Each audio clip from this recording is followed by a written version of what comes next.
Jadi Ustaz, semuanya serba, kalau hidup di dunia ini selain ditujukan pada Allah ya mungkin sifatnya. Mungkin, why not ya.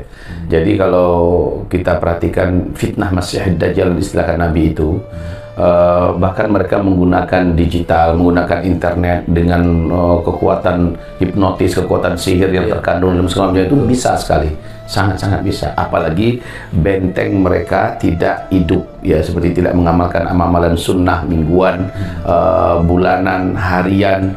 Seandainya mereka lakukan itu dengan baik dan benar, mereka akan terlindungi. Sekuat apapun kekaitan Dajjal menyebarkan fitnahnya melalui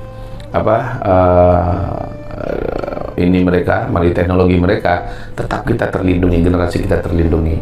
Saya melihat mereka malas untuk membaca Al-Kahfi Kamis menuju Jumat contoh, sehingga mereka tidak aman sampai Kamis depan. Apapun serangan yang masuk dari sini dari sana, mereka akan kena. Terus mereka juga tidak membaca zikir pagi dan petang. Ini generasi kita sekarang, baik yang muda-muda juga termasuk yang tua-tua. Dan juga apa yang disebarkan melalui sinyal 5G, 6G yang sekarang sudah mulai ditembakkan, dan juga apa yang disebarkan melalui semuanya ini, kalau seandainya mereka mengamalkan amalan sunnah Nabi, mereka terjaga. Jadi apa yang saya sampaikan tadi mungkin tidak, mungkin sekali ya, sangat mungkin sekali. Nah, di samping juga mereka sudah lama dijejali dengan makanan yang memang di dalamnya sudah dimuat kandungan-kandungan yang bisa membuat mereka itu patuh dengan instruksi dari pusat. Ya, makanan, minuman memang sudah dirancang seperti itu, termasuk obat-obatan yang diimpor ke dalam negeri kita, dan itu mereka makan, mereka konsumsi dalam jangka panjang tertentu, mempersiapkan segala mekanisme di luar daripada tubuh mereka yang menjadikan mereka seperti robot atau semi yang mudah dikendalikan. Ya. Pemirsa yang berbahagia, kita bisa panjang kalam kalau berbincang dengan salah satu guru kita yang menekuni akhir zaman, Buya Muhammad Zulkifli Ali. Tentu kita akan coba masuk pada hal-hal yang lebih dekat. Hal-hal kecil apa, Ustadz? Karena misalnya fenomena remaja masjid yang mati, fenomena surau-surau yang sepi, bahkan kalau boleh saya curhat, di lingkungan Provinsi Banten ini ada musola-musola tertentu yang subuh tuh nggak ada sholat karena udah nggak ada orang. Mereka banyak ke pusat kota ya. Mereka kan pinggir-pinggir itu kan arah ke laut utara tentu. Saya punya pengalaman pribadi karena saya suka keliling-keliling ke kampung-kampung kan. Saya harus cari masjid yang ada sholat. Jadi benar-benar nggak ada sholat karena anak-anak yang sekolah ke luar negeri segala macam lebih memilih aktivitasnya merapat ke Jabodetabek di kegiatan pusat kota. Nah, mungkin artinya apa sih kira-kira yang bisa dikerjakan di, katakanlah saya yang kebetulan ketika sedang di Tangerang, Banten ini, yang berhadapan dengan apalagi saya tinggal di Perumnas. Ini Perumnas ini sangat super heterogen. Dari kelompok kegiatan Islam yang relatif sampai yang mucikari, sampai bandar narkoba, sampai itu ada dalam satu situasi yang kita cuma satu pilihan, nafsi-nafsi. Karena kalau sampai pada saling menggaul, lu kan sama-sama pendatang sama gua. Nah, kata kuncinya mungkin sebagai sebuah pesan buat remaja, orang tua yang peduli dengan ini, kerja-kerja apa saat yang bisa dikerjakan, karena memang kalau dipikirkan dengan mendalam ya kita memang lelah juga gitu, Ustaz. Ya. Ini sebenarnya proses tasfiyah sekarang, Ustaz. Proses penyaringan. Ya, bagaimana Allah mempersiapkan generasi terbaik di tengah-tengah banyaknya buih yang bermunculan ke permukaan laut sekarang ini ya. Siapa di antara mereka yang layak menjadi penyelamat dan pelindung agama ini ke depan? Proses waktu ini, apakah mereka dikalahkan rasa kecewa mereka, rasa sedih mereka, atau fatala alaihimul amad karena waktunya terlalu kepanjangan, nafas mereka pendek, mereka tidak bersiap-siap dengan nafas yang dalam sebelumnya, akhirnya mereka putus asa dan muncul ke permukaan dalam artian tidak lagi mau menyelami dunia perjuangan ini. Itu sangat memungkinkan, Ustaz. Jadi bagi kita ya juga kita melihat euforia dakwah ini kan sebenarnya meledaknya cukup instan, sehingga terjadilah di mana-mana kebangkitan generasi anak muda yang begitu cepat ya. Lalu kita merasa, wah kita ini sudah akan memanen ini, padahal keliru. Segala sesuatu yang instan itu tidak akan pernah membuahkan sesuatu yang baik. Dan yang instan itu dari setan, kata Rasulullah SAW. Nah, jadi bagaimana kita tetap lakukan pembinaan secara simultan, secara bertenang. Kalau kami kita di dunia pendidikan pesantren, ya udah rami santrinya, persiapkan, karena itulah dia kader-kader yang paling inti nanti ke depan akan ngurusin agama ini. Yang akan membela agama ini adalah yang di pondok-pondok di pesantren. Kita balik kepada sejarah. Hanya pondok-pondok pesantren inilah ke depan yang betul-betul menjadi cikal bakal pelindung, penyelamat, penegak agama Allah Subhanahu wa taala.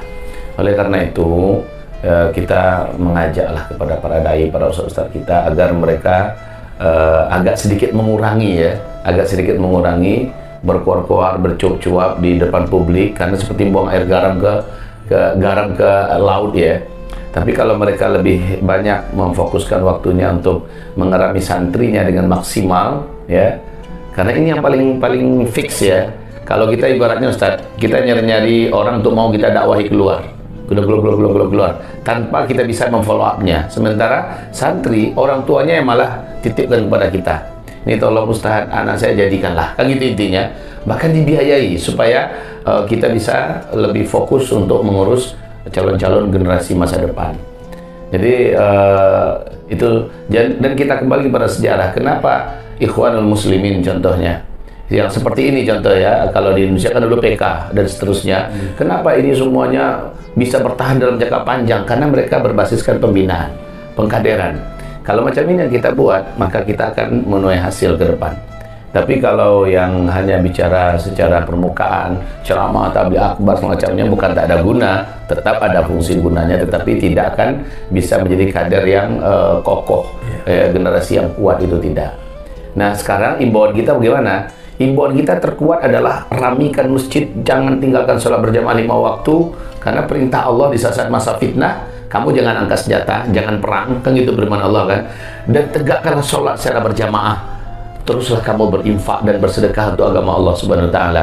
Dua ini aja yang kita suruh mereka. Yaitu mereka menjaga sholat 5 waktu berjamaah di masjid, dan kemudian mereka tetap berinfak dengan harta mereka di masa lapang, di masa sempit. Habis itu bersabarlah. Nanti ketika tiba harinya di mana Allah menuntut pengorbanan yang besar, orang yang menjaga sholat ini akan Allah kuatkan nanti.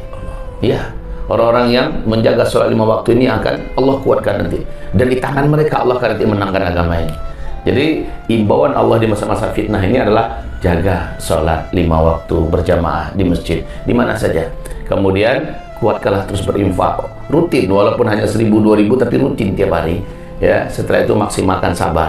Ini masa-masa sabar harus diwujudkan, sabar dalam sesuai dengan firman Allah di surat Ali Imran Ustaz, ayat 146, ayat 146, 147, wa ka'ayyim min nabiyyin qatala ma'ahu ribiyyun katsir fama wahanu lima asabahum fi sabilillah wa ma dha'ufu wa ma sakanu wallahu yuhibbus sabirin.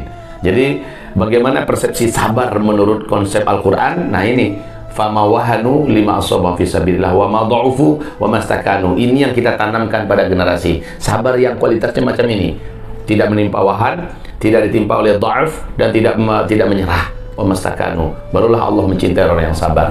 Nah, sabar macam ini yang kita semai, dan di penutupan surah Ali Imran ya ayyuhalladzina amanu taqullaha ya ayyuhalladzina amanu isbiru wasabiru warabitu wattaqullaha la'allakum tuflihun.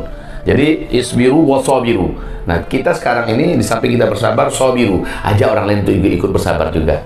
Ya, kalau nggak sabar macam gini akhirnya lari, udah nggak mau lagi, udah putus asa dan kecewa dengan ulama, dengan para dai ya. Kenapa tidak letuskan saja sehingga kami bisa menumpahkan semua kemarahan dan emosi kami. Ini enggak, kami ditahan. Akhirnya kekecewaan ini menjadikan mereka pada udah hilang selera. Nah, udah.